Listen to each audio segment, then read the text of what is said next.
Bonjour à vous, Baptiste. Bonjour Jean-François. Et vous nous appelez Baptiste de Boulogne-Billancourt. Merci. Nous ne sommes pas loin géographiquement. Vous n'êtes pas très loin. Vous auriez presque pu venir en studio. Baptiste, cette décision du Conseil constitutionnel qui censure partiellement la loi Duplon, que dites-vous ce matin ? Vous l'avez dit, c'est une victoire partielle. Mais bon, c'est quand même un début de victoire. Cette loi, elle est quand même absolument catastrophique, et je pense que, en fait, il y a un truc dont on parle très peu dans le débat public, parce qu'en fait, on peut aller très très vite sur la loi Duplon.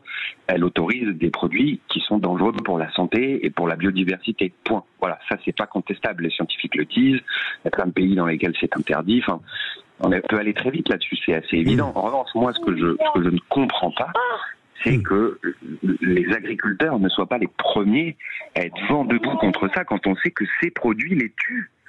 Ces produits les tuent. L'utilisation de ces produits, les premières victimes de ces produits, ce sont nos agriculteurs et nos agricultrices. Et je ne comprends pas que le seul interlocuteur du monde agricole, ce soit la FNSEA, qui accapare les richesses, qui accapare les terres, qui accapare les élevages, qui fait du profit incroyable. Enfin, il y a quand même un truc de fou. On est dans un pays où les gens ont du mal à se nourrir parce que la bouffe coûte cher, et où les agriculteurs ne peuvent pas vivre de leur travail. Mais entre les deux, Jean-François, les deux, il y a quoi en fait ?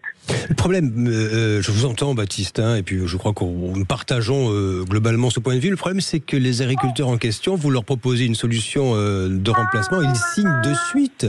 C'est ça le problème, c'est qu'il n'y a pas... C'est un peu malhonnête, Jean-François, parce que c'est toujours ce qu'on entend. Ça, c'est oui, mais si on avait un produit qui marchait aussi bien, enfin, je veux dire... Mais il n'existe pas. Mais non, mais d'accord, il n'existe pas, parce que tout simplement, l'agriculture, historiquement, elle n'a pas toujours fonctionné grâce au glyphosate. Il faut quand même être un peu sérieux. Le glyphosate, c'est un produit qui arrive il y a une soixantaine d'années. Avant ça, on faisait comment ? Avant ça, on nourrissait des pays, Jean-François ? Enfin, je sais pas, est-ce que l'agriculture fonctionnait ? Selon vous, mais avec le glyphosate, l'agriculture. Bien sûr, mais selon vous, Baptiste, il faudrait changer notre façon de produire les aliments. Il faut réduire la voilure. Il faut produire moins et mieux.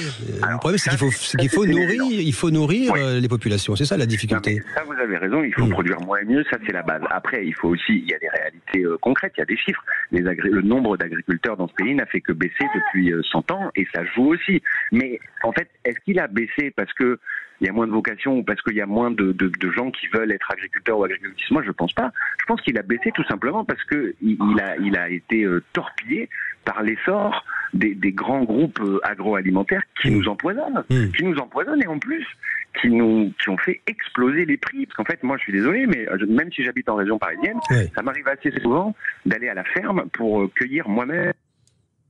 Ah, ça a coupé au moment où ça devenait du vécu, là, Baptiste, qui va à la ferme. La liaison, malheureusement, est interrompue.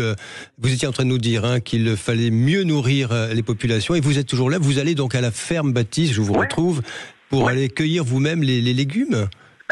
C'est super. On peut faire ça, notamment en région parisienne. On peut aller à la ferme et cueillir soi-même ses fruits et surtout ses légumes.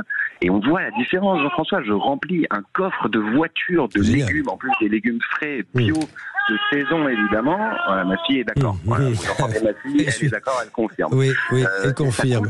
Ça coûte 50 balles et je remplis un coffre de voitures entier. Donc en fait, pourquoi dans les supermarchés on paye un prix fou, et pourquoi en allant directement au producteur ou à l'agriculteur, pourquoi c'est parfaitement abordable? Et ce sera votre message ce matin. Allez, on vous laisse avec votre fille, Baptiste. C'est très sympa en tous les cas de l'entendre en direct sur l'antenne de Sud Radio. Merci à vous. 0826 300 300. Vous avez la parole sur Sud Radio.